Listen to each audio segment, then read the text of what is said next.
2 years ago, the UConn men's basketball team of the Auburn Tigers met in a double overtime affair during the Battle for Atlantis tournament. Now, they meet on a baseball diamond in Alabama. We'll talk about that much and more on this episode of Huxley Happenings.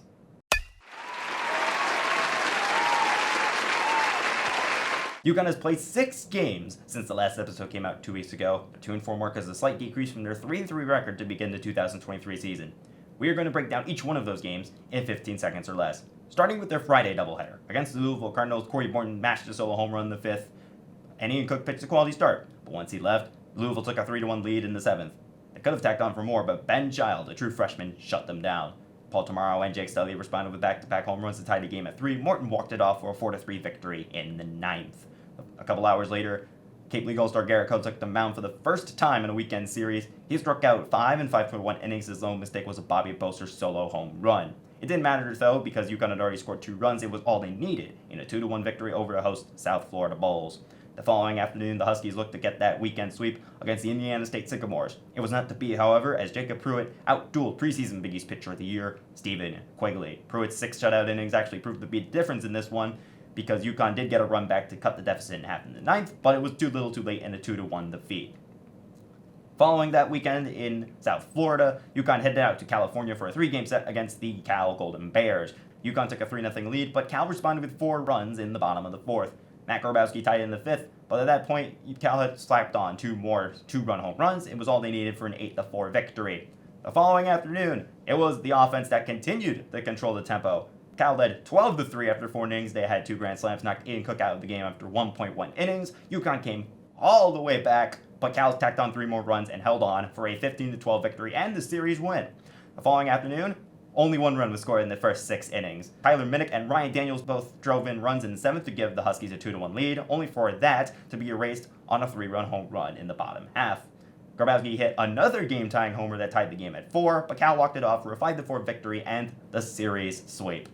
Despite being on a 4-game losing streak, UConn has had some key contributors to start the 2024 season. We'll start on the mound with Garrett Coe. Coe against the South Florida Bulls on February 16th. In 5.1 innings, allowed 1 run on 3 hits, walked 1, and struck out 5. He took the W as he left with his team up 2-1, ultimately the final score.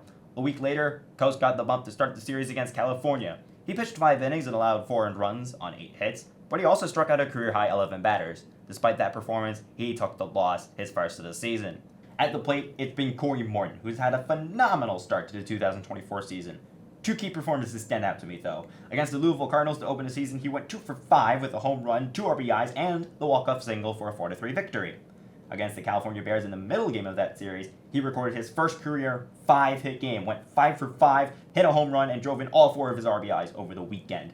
Those performances and more will be needed as the Huskies head down to Alabama for their biggest series of the season against the number 23 Auburn Tigers. The number 23 comes from D1 baseball, but there's a reason they earned that ranking. Auburn is 7-1 in their first 8 games. They're coming off a 12-3 win over the Stanford Bulldogs at home on Tuesday. They also have a key win over the then number 18 Iowa Hawkeyes in Jacksonville, Florida. Last season, Auburn went 34-23-1. They finished 17-13 in the SEC. Despite not making it that far in the SEC tournament, they did pick up a key series win against the then number 2 South Carolina Gamecocks in Columbia, and they also beat the eventual national champion LSU Tigers at home. They hosted their own regional as the number 13th seed, but their NCAA tournament run came to an end after losing to Penn and Southern Miss on consecutive days. Auburn isn't a team that necessarily gets you with their hitting. They're middle of the pack when it comes to batting average and runs scored. What they will get you with, though, is their speed. Auburn is 22 of 24 in the season. That's second in the SEC, tied with Kentucky. Only the Vanderbilt Commodores have more than they do. It took them 30 games to reach that mark last season. They've only played 8 games this year. 3 players have 16 of the team's 22 stolen bases. Cooper Weiss is 10 for 11 in that regard. He's 3rd in the nation in stolen bases and, surprisingly, leads the SEC in that category. The other 2, Javon Hernandez and Derek Fabian, have 3 apiece. So what's the pitching matchup going to look like this weekend?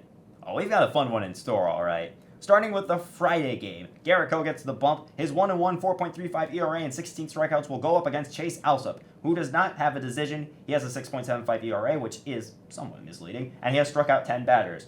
On Saturday, it's going to be Ian Cook against Joseph Gonzalez. Cook also doesn't have a decision like Alsop. He has a 9.82 ERA because of the 8 runs he allowed in 1.1 innings last week. He has struck out 6.